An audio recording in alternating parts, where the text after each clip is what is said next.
This program is presented by University of California Television. Like what you learn? Help others discover UCTV podcasts by leaving a comment or rating for us in iTunes. Also, make sure to check out and subscribe to our YouTube original channel, UCTV Prime, available only on YouTube. This UCTV podcast is sponsored in part by Audible.com, your destination for the widest selection of digital audiobooks available, including many by guests you've seen on UCTV. Audible.com is offering UCTV viewers a free 30-day trial subscription and one free audiobook download. Just visit audibletrial.com/UCTV to sign up. And thanks.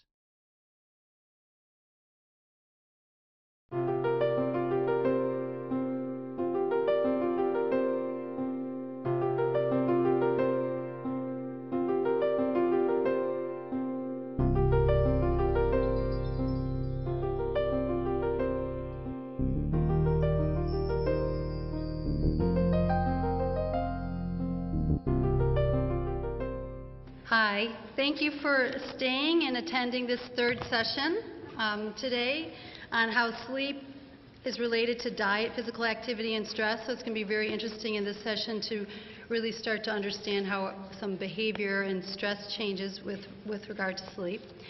I'm Dr. Barbara Laraya, and I'm here at UC Berkeley. I spent the last 5 years at UCSF working with my fabulous colleague, Dr. Alyssa Epple, at Coast, and my research largely focuses on food access, and I study vulnerable populations, especially with regard to household food insecurity and neighborhoods. So I'm always really interested in all these kind of competing stressors on an individual and a family. We have 3 fabulous speakers for this session, and I'm going to just introduce the first. We have Susan Redlin speaking, and she's the Peter C. Farrell Professor of Sleep Medicine at the Harvard Medical School, and she directs the programs in sleep and cardiovascular medicine and sleep medicine epidemiology at Brigham and Women's Hospital and Beth Israel Deaconess Medical Center. And what she's going to do today is really frame her talk in more of a life course setting, and most of her data that she'll be talking about and research today is focused on children, so it's going to be a interesting departure from the earlier sessions. Well, thank you very much, and thank again the organizers and for such a really interesting and I think really provoking session. It's really an honor to also be sharing the podium with so many other great people in the field. So again, what I'm going to try to do is bring us back to sort of where it begins, which is children, although I'll talk maybe a little bit about some in utero issues, although not quite as much as I would like to today, and maybe really touch upon sort of some of the, from an epidemiologic perspective, what some of the issues that we've been discussing today mean and what might be causing them. So in particular, I'd like to really ask you to think about what the importance of early life influences are in factors that may predispose obesity, and that is really think that risk factors really begin early in life and may operate not only on those 45-year-olds that Dr. O'Hagan told us about, but really across a lifespan. I'd like to specifically address the role of sleep deficiency. Sleep deficiency is a term my colleague Dr. Seisler coined, sort of in parallel to a vitamin deficiency, indicating that insufficient sleep from any number of reasons really causes sort of biologic, physiologic gaps. And so I'm going to talk about the role of sleep deficiency in predisposing to obesity and in that way to chronic health conditions across your lifespan. And I'll touch on some mechanisms, and I'll talk about some of our sort of real life data on diet and sleep deprivation in teens. I'm going to identify some paradoxes that I've seen in the literature and certainly in our own data about age and gender, and maybe challenge you to think about what, if they are real, what they may be informing us about biology and mechanisms. And then I'm going to also talk a little bit about some of the childhood risk factors that might be a key link between sleep deficiency and obesity. So I'd like you to start thinking too, as we think about a lifespan approach, is there a developmentally critical period where sleep deficiency may be particularly potent as a stimulus for obesity? And again, this is a little contrasty to our very first session this morning, where we were told, like, let's look at the middle-aged people. So many of you know this very old article now, but what this really shows is the importance of obesity in childhood as a risk factor for becoming obese as adults. And here you see sort of different levels of obesity, where this turquoise color are individuals who are obese with a BMI greater than the 95th percentile. And this here is the percentage of children in each age group who become obese adults.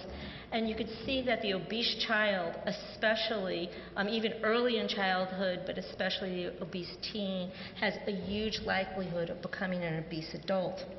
Now that's important for several reasons.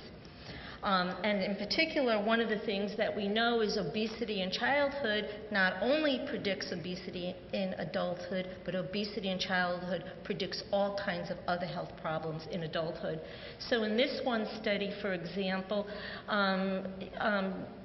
childhood obesity increased the likelihood of getting adult type 2 diabetes, and in fact pediatric metabolic syndrome, which was associated with obesity in children, was 11-fold more likely to result in adult diabetes.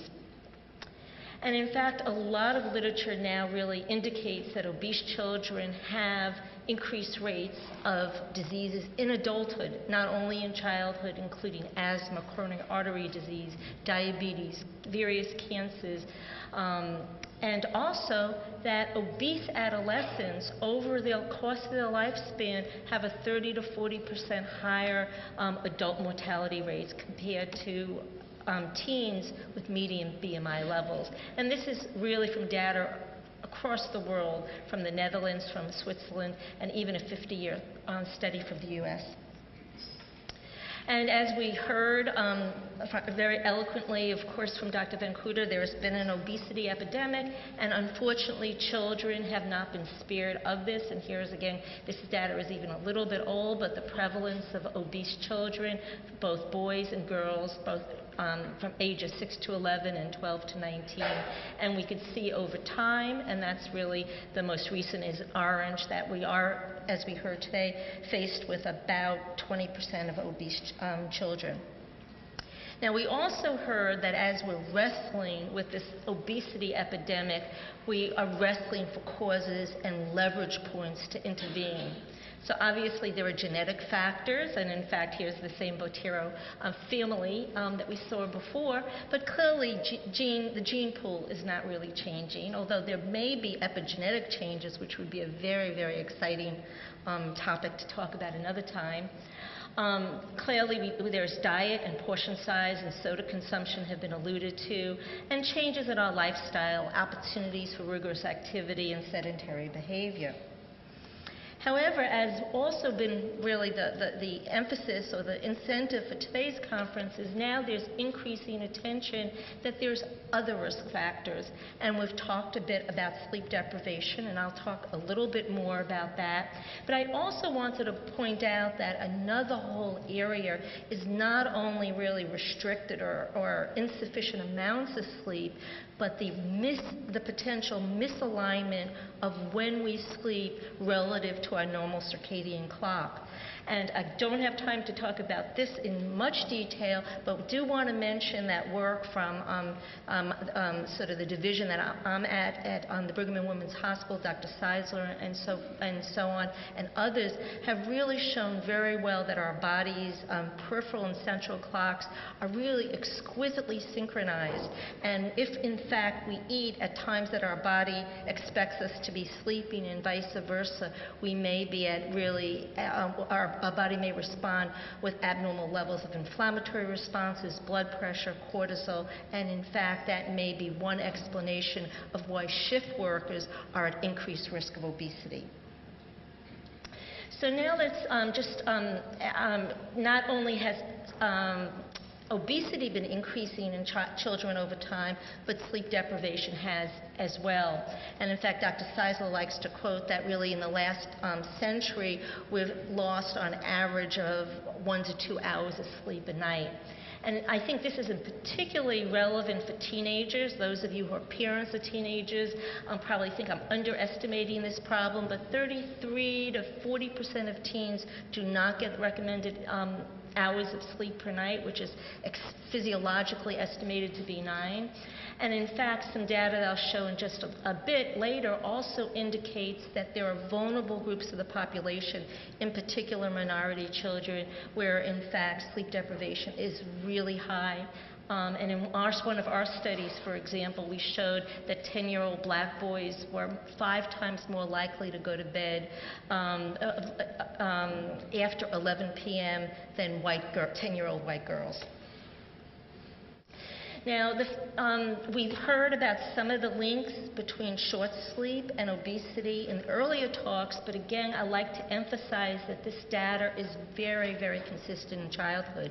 And in fact, if you compare the meta-analyses done in adult populations versus children, in general, there's stronger and more consistent associations in pediatric populations, such that overall, the overall odds is almost twofold of using a variety of studies of a child being obese based on them getting insufficient amounts of sleep. And that's usually defined on an age-specific threshold of how much sleep someone needs.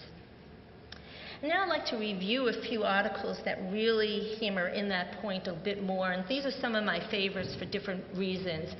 Here, this one study from the United Kingdom of almost 8,000 children who were followed, really they were enrolled in pregnancy and followed through age 7 when there was actually an overall prevalence of obesity lower than we see of 8.5%. And these are the typical risk factors I think many of you are familiar with birth weight for obesity.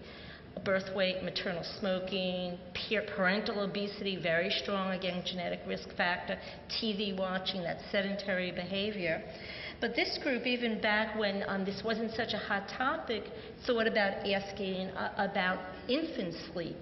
And in fact, infants at less than age 30 months who were getting less than 10.5 hours of sleep a night had an overall odds at age 7 that was about 40 of obesity of 1.45. Really pretty much the same magnitude of TV watching, and these are all adjusted for the other factors in this equation.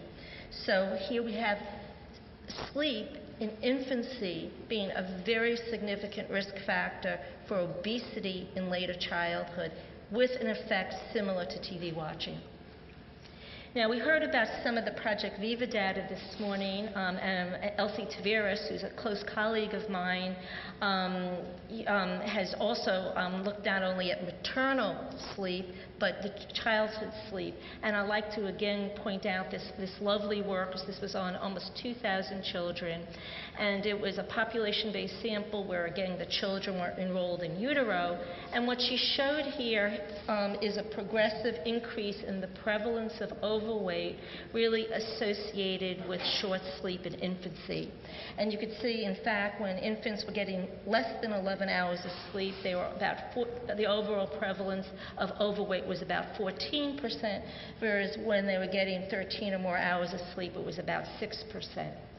But what was also, and in fact, she estimated and adjusted analyses that at age 3, overweight was twofold more likely in infants that were getting less than 12 hours of sleep per night. She also did something very interesting. And she and others have, as I noted, have been very interested in TV watching as a risk factor. And in this analysis, they actually tested for the synergy or potential interaction between TV watching and shorter sleep. And what you could see here is this in dark blue are children who are actually watching television for more than 2 hours a day, and the lighter blue less than 2 hours. And these are the children who are getting less than 12 hours of sleep. And you could see that the overall rate of overweight is much higher in children who both get less sleep and watch more television. Now, this study is another study that from Japan, and I like this study not only because it was almost, again, about 8,000 children, but also because it identifies another factor that I like to emphasize. So here's a cross-sectional study looking at obesity and questionnaire-based sleep deprivation with more than 10 hours a night here, going up to less than 8 hours. And this analysis was stratified by gender, which is another theme I'll emphasize. And what you can see here is that amongst the boys, there is a very strong progressive increase in the overall adjusted odds of obesity as sleep duration decreases from greater than 10 to less than 8, such that these boys getting less than 8 hours of sleep were 5.5 times at increased odds of being obese. Now, you also see a significant association in the girls, but you can see it's much weaker. So the overall odds ratio is 2.1 here versus 5.5. And this is a theme I'll reiterate in the next few slides as well. So in the Cleveland Children's Sleep and Health Study, which was a cohort I directed for a number of years, we also looked at the association of sleep duration and overweight and obesity in a population-based sample in urban Cleveland. And again, we found, and in fact, when we did our analyses and we looked at children ages 8 to 11, we estimated that each hour of decreased sleep duration was associated with an increased odds of overweight, but it differed dramatically by sex again, such that in boys the overall increased odds was about 70% and girls 10%. Or if in fact you you looked at the overall odds ratio of being overweight or not, you could see it was about 1.6 in boys and really not significant in girls. We then also, in that same sample, which we studied longitudinally, we then actually looked at age specificity of these relationships, first cross-sectionally, and then in the next couple of slides, longitudinally. So let me walk you through this. So again, this here now is based on just 312 children that we had comparable data at on 3 different exams. And these are exams when they're ages 8 to 11, 13 to 16, and 15 to 19. So these here are 3 different exams at different ages in the same cohort. And these the y-axis is the overall effect relating each unit change in BMI score per hour of sleep for boys and for girls. And what it shows that in boys here in age 8 to 11, each 1 hour decrease in sleep duration was associated actually with an adjusted 0.31 decrease in BMI Z-score. And that actually still was significant when you looked at these relationships cross-sectionally when the boys were 13 to 16, although the association was a little bit less, and then it was non-significant when they were teens. And you see a much, much weaker association in girls. However, these were still cross-sectional, and then what we did, though, was ask the question did sleep duration at ages 8 to 11 then predict subsequent BMI, first at ages 13 to 16 and then 16 to 19? And this is going to be a little complicated, but let me point this out. These are the results of longitudinal models, and there's going to be a series of models that I will show you. And this first one, and first I'm just going to show you the boys right now. And this model here is predicting BMI Z-score when the boys were 12 to 15 years of age. And what it shows is even after adjusting for socioeconomic status, birth weight, race, and age, that again there's a significant association between sleep duration and BMI Z-score at the subsequent age. So again, sleep duration at ages 8 to 11 had a significant negative effect, a significant effect on BMI at the later age. And then when we looked at, in this model, sleep duration again at ages 8 to 11, but predicting BMI a little later in childhood, actually on the cusp of adulthood, when the boys were 16 to 19, we see a slightly attenuated, but still a significant association with each hour increase in sleep duration, predicting an increase in BMI by 0.3, BMI Z-score of 0.3, quite a significant effect. But here's the rub. If, in fact, we additionally adjust for BMI Z-score at ages 8 to 11, when we're actually also looking at sleep duration, we find out that obesity at age 8 to 11 is the strongest risk factor for obesity at each of the subsequent exams. And in fact, the association between sleep duration and obesity became really non-significant. So the way we've interpreted this out is, again, the importance of early life influences. When the children were young, having short sleep made them cross-sectionally at that point more obese. And being more obese at that time actually put them on a trajectory to be more obese later in life. Now let me just switch gears a little bit. We'll come back to that thought in a while, but then again briefly talk about the mechanisms that may be relating to why sleep duration may influence obesity. And these were referred to in all the prior talks. I'll go very quickly. But again, there are many pathways by which sleep deprivation may actually increase cortical function. Also, not only about executive functioning, but it's been postulated sleep deprivation may cause behavioral problems, impulsivity, making bad food choices, sleep deprivation through some of the hormonal things Dr. Van Coter talked about may cause increased hunger, again, and poor food choices. There may be more opportunities to eat, all leading to increased energy consumption. There may be direct metabolic effects, as well as fatigue and decreased energy and obesity. So there's many pathways, all of which probably are operative at different times.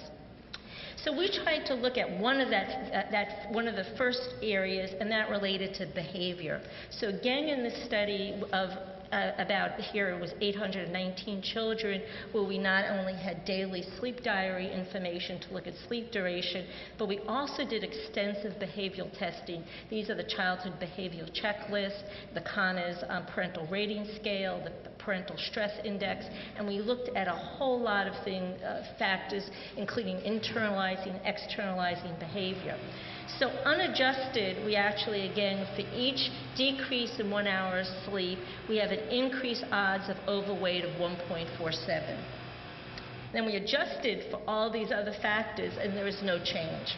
So behavior in our sample, even measured in a very structured type environment, did not explain the association between short sleep and obesity.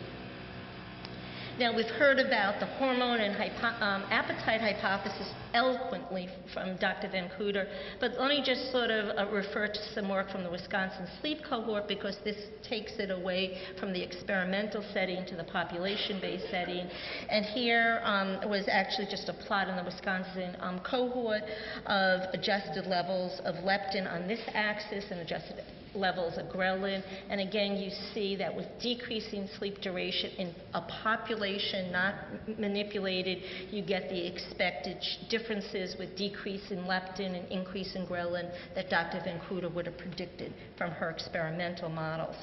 Based on that and other work out of the University of Chicago, you would expect people who are sleep deprived then to have different dietary patterns.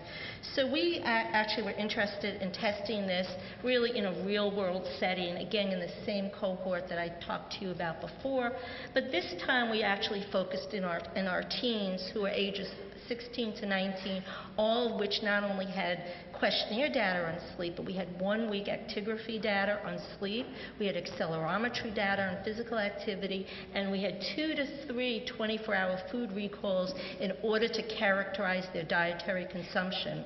And we used those dietary recalls at one level to look at macronutrient consumption and see if in fact the proportion of calories children ate in terms of carbohydrates, fats, and proteins differed in that 1 week according to what their actigraphs were telling us they slept during that 1 week. Completely non-controlled situation. Children were in their own homes and school and work and God knows what else, but we were collecting this to really get an ecologically valid sort of insight into what might be happening with teens. And what we showed here was this is sleep duration on this axis, and this is the percent of daily calories and fat. And you can see as sleep duration decreases, there is this this is the estimated fit of a line, the percentage of calories these children were eating related to fat progressively increased, such that, in contrast, the percentage of carbohydrates. Now, this category also includes good carbs, the complex carbs, and so forth, because there's just three categories. It's protein, carbs, and fats. So there was no change in proteins. So what happened was increase in fats was associated with a decrease in carbs. And our estimates showed, after adjusting for many factors, that 1 hour decrease in sleep that these children had was associated with a 0.8% higher daily fat and a 1.2% lower carbs. Now, what that really means, in a different way of looking at this, is that the daily fat consumption for children sleeping less than 8 hours per night was 2.2% greater per day. Now, add that up cumulatively, and over the year, that high energy food could really contribute to quite a bit of weight gain. The other thing we did in the study is that we really looked, because we had detailed 24-hour food diaries when these children reported to be eating. And in fact, the short sleepers, we actually thought maybe they were eating late at night, 1, 2 in the morning, but in fact they were eating 5 a.m. to 7 a.m. And in fact, the other thing that they were doing, similar to one of the articles, the Neflover article that Dr. Venkuda talked about, they were also consuming a greater proportion of their daily calories, not in the early, also with snacks as well as early morning. Such the short sleepers were twofold more likely to have higher caloric snacks, again, and tending to eat more of their food early in the morning. The reason I emphasize this is that those things that I was saying a little earlier about circadian misalignment. Teens are naturally phase shifted, and a lot of their hormones really are synchronized, so that actually many of them adjust their body, and their hormone levels may be waking up 10, 11 in the morning, and here they may be eating at a time that's misaligned according to their adolescent cycle. It's just speculation. Now, the other thing that was interesting is, in contrast to a lot of the other work that shows the association between sleep deprivation and obesity is stronger in boys than in girls, these relationships were stronger in girls. And I don't know if it's because girls gave us more accurate food recall histories, and boys tended to forget about the 20-ounce double mac things, and the girls were more conscious about that, or if in fact maybe emotional eating and the response to sleep deprivation may differ in boys and girls. Now I'd like to just show now a study even a little bit later in childhood. This is in high school, and this was actually a suburban high school in the greater Cleveland area, done by actually a high school student who won actually a very nice prize for the work and now is finishing medical school. And here she showed, again, not unsurprisingly, this is the overall prevalence, of sleep duration in these teens. And you could see that actually a good 20% of teens here in high school, and this was a middle class school, was getting less than 6 hours of sleep. And what was interesting was, in this particular group, that those teens getting less than 5 hours of sleep per night were 5-fold more likely to be overweight after adjusting for other factors. But I'm showing you this now because we also wanted to see if their junk food intake differed, their physical activity. And in this survey, which was probably not the most precise, it was a high school survey done by a high school student, we didn't detect that. But what we did detect, and I'd like to put that out as a hypothesis, is that in fact the short sleepers, which we are not that surprised about, were consuming much more caffeine than the other children, and in fact high caffeine intake was associated with increased obesity. And there are many more nutrition-oriented people in the audience than me, but I actually do wonder what's the role of caffeine in appetite and potentially being a mediator between sleep deprivation and obesity. So insufficient sleep in children, let me now just do an interim summary. About 20% of teens get less than 6 hours of sleep per night. Short sleep, as I mentioned, is about 5-fold more likely in minorities. In particular, we're found in black boys than in other groups. And I also like to point out that that short sleep, even throughout infancy, is more likely to occur in children of low socioeconomic status and children of racial minorities. So in a study published a few years ago showed that black children now 2 to 8 years of age, even after considering their napping, sleep on average 20 minutes less than white children. This is again some of Elsie Taveras' data from Project Viva, and again remember this is at 1,900 families that she studied, and she again looked at the prevalence of short sleep in infancy, here defined at less than 12 hours, and you could see that both black children and Hispanic children were about twice as likely to have short sleep compared to the whites in the sample. And furthermore, she looked at all these risk factors for obesity in childhood. She looked at gestational weight gain, large for gestational age, breastfeeding, television watching, TV in the bedroom, and right here is infant sleep duration of less than 12 hours. And you could see it's actually one of the strongest risk factors of all the candidate risk factors. And this line you see it for the blacks, and here you see it for the Hispanics. So in fact, we have a very high prevalence of short sleep in infancy emerging in minorities in particular very early in life, and also very strongly associated with obesity. So that really brings me to basically a portion of the talk where I'd like to now just sort of speculate that as we think about a life course approach, we have to think about subgroups of the population that may be under different stresses very early in life.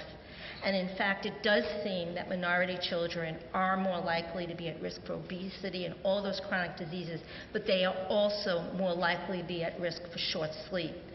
Why might that be? That may be due to cultural factors with co-sleeping. We also looked at parenting styles, and having a sort of a permissive or strict parenting style can significantly shape the sleep of all members of the household, including the children.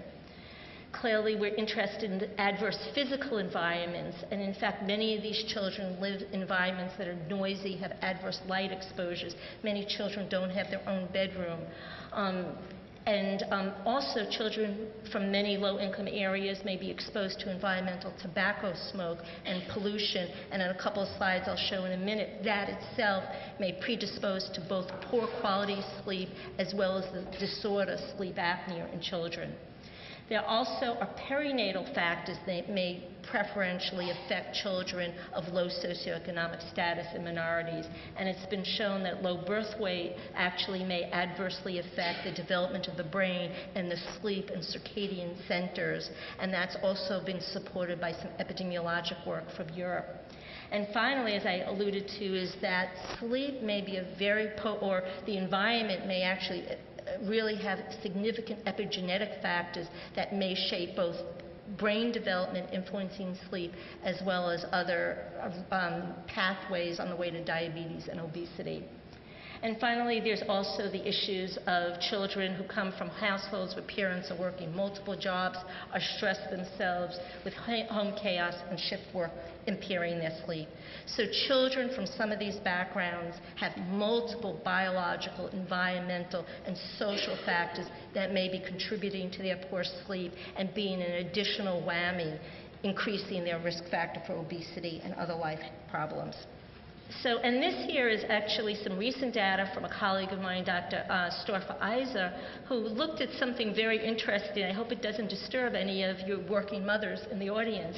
But she actually did a survey of about 240 women, and she compared mothers who were employed to homemakers and asked about their child's sleep. And these were children, toddlers, early age. And she showed that, in fact, perhaps not unsurprising, that mothers who were employed were actually their kids got up significantly earlier, and in total those and that was especially true in the weeknight, such that they on average got almost 40 minutes less sleep per night. Now, I bring this up right after talking about racial disparities because, in fact, many families, many parents in low-income families have multiple jobs. So this was actually a study from really a middle-class kind of setting, but I think I'm putting it out there to also imagine the other stresses mothers, working mothers and fathers may be on that may involuntarily influence their children's sleep. I also wanted to point out that the children of the mothers were not only at increased odds of sleeping less, but they were also less likely, and that's shown here, to really wake up on their own. Only about half the number of children waking up on their own. So they're really being, come on, wake up, I have to go to work. Okay, so as I think Dr. Grandner will really embellish later as he goes into more adult data, I just want to emphasize that a lot of these issues from a lifespan are important in children too, and want to leave you with the thought that minority children seem to be disproportionately affected by sleep problems. There's likely intergenerational effects. There's probably multiple environmental and biological effects with both gene-environmental interactions, epigenetic factors, and having these exposures early in life sets these children up for a significant cumulative burden of potential disease and risk factors. And in fact, that may in fact be one of the explanations of why we see obesity, hypertension, cardiovascular disease, and diabetes in so many of our low-income families. Also, I'd like to leave you from a life course perspective with this other model. And here again summarizes that, in fact, insufficient sleep often manifests in infancy and early childhood. And that may be due to many socio-environmental factors, family, neighborhood, and parents' occupational factors. Clearly maybe some perinatal, prenatal, and genetic factors. And if really operative early in life, this insufficient sleep appears to be a potent risk factor for obesity very early in childhood. And I don't need to tell anyone, and I've showed some data, that it's really obesity early in childhood that drives obesity in adolescence, which drives obesity in adulthood, leading to metabolic syndrome, cardiovascular disease, and so forth. So in summary, shorter sleep times in infants and young children may be contributing to the rise in obesity. These effects may exceed, in fact, many traditional risk factors, including soda consumption and TV watching. The mechanisms are unclear. I think our other speakers talk much more eloquently than I, but clearly there seems to be differences in appetite, dietary choices, maybe both due to cerebral mechanisms and the adipokines that get released. There also may be factors related to when we eat or misaligned eating, differences in energy expenditure, which our next speaker will talk about, and maybe metabolism. I also want to leave you with the notion that there may be potential developmental windows of susceptibility, and we need to focus this problem in individuals early in life. There's also very interesting gender differences. There could be social, and also there may be sex hormonal effects that may modulate some of these relationships. Poor ethnic minorities are particularly high risk, and there's multiple environmental and social risk factors that may explain this. But the good news is that maybe there's new potential targets for both improving sleep and thus health, and thus maybe improve health disparities.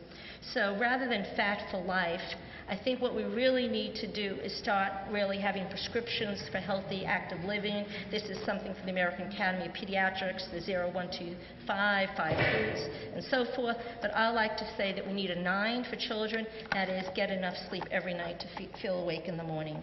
And that's part of the prescription for health. Well, thank you very much.